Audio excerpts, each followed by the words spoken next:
WK Reviews right here. Originally I was supposed to review Zombieland, but it didn't show up on Crackle.com. I am sorry for all the people who were expecting that, but instead I decided to review a Japanese monster movie. This is the movie I reviewed, The Rebirth of Mothra. Now, for those of you who don't know who Mothra is, basically it's a big giant moth, but she's a good monster. She only destroys Earth if humans kidnap her fairy cosmos, and if the humans do destruction to the planet, an evil form of Mothra named Batra does it. But that's not the case. In the beginning title, you'll see Mothra and a giant egg. That is her egg right there. Yes, she guards it right after birth, and when it hatches, she probably dies. When the egg hatches, the larva comes out. Alright, let's begin the story. This is how the story begins. A bunch of people are destroying the rainforest. Whole movie is probably an environment-friendly message. Now, here's the catch. They find this big rock with a big insignia on it, and they find the seal. Once the twin fairies of Mothra find out that this is not a good thing because their evil sister named Belvera, right here, wants to use it for evil. Now, the guy who had the seal went back to his house and gave it back to her daughter. But then Belvera shows up, possesses the daughter, or I should say, controls the daughter of the man, and steals the seal right she has in her arm. But then the twin fairies find out, and they have to make their way there to that house.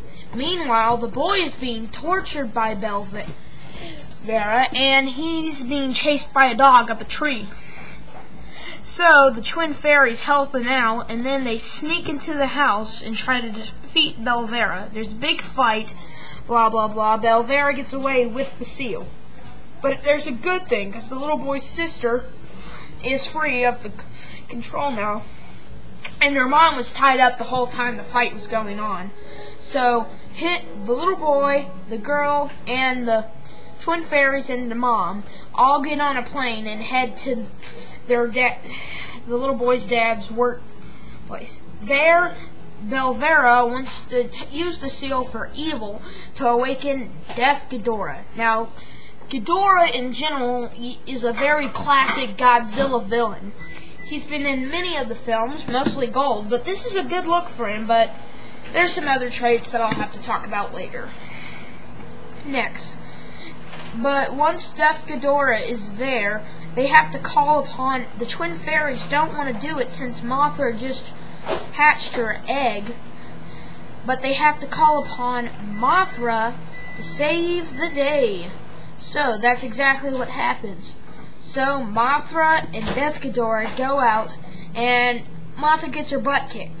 But then the egg hatches and turns into a big larva, and the larva goes and fights. So the larva, Mothra, and face Death Ghidorah. Meanwhile, the little boy steals the seal from Belvera, and Belvera wants it back so she can control Death Ghidorah. So her and her dragon Gamera or whatever chase the boy and his little sister, while the fairies go help their parents. Meanwhile, there's a big fight between the monsters. Mothra uses her laser antennas. Mothra larva uses its new power. I've never seen this power, and I never knew that Mothra's larva could shoot this blue phaser thing, and it also uses its web.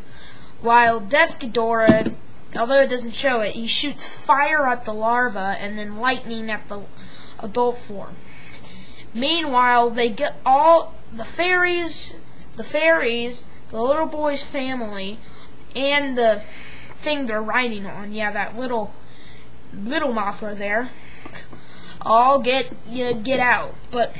And so does Mothra, larva, and Mothra, while Death Ghidorah sucks up the planet, and now he grows wings.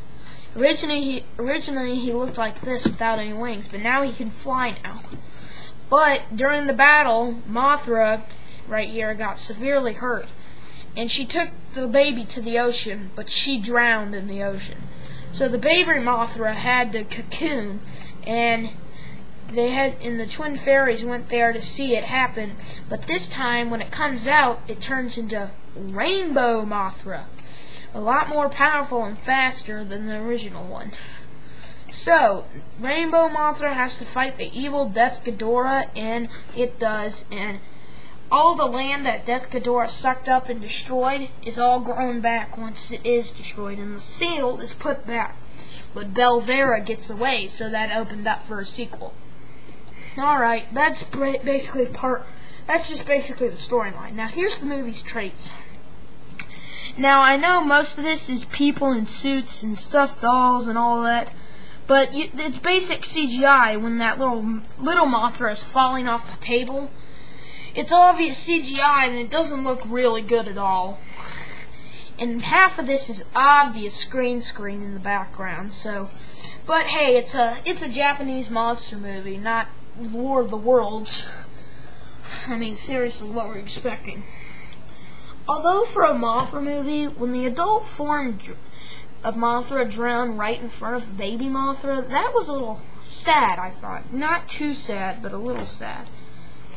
But anyway, that's just another trait. Second of all, how on earth does the larva shoot that little phaser? I mean, what? Is it a chest burster or what?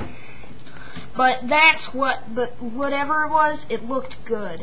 When it came to the lasers and fire and everything, well, the fire was actually real, but the lasers, that looked fantastic. I mean, just absolutely fantastic. That scene in the corner looks like it should have been like in a Spielberg film.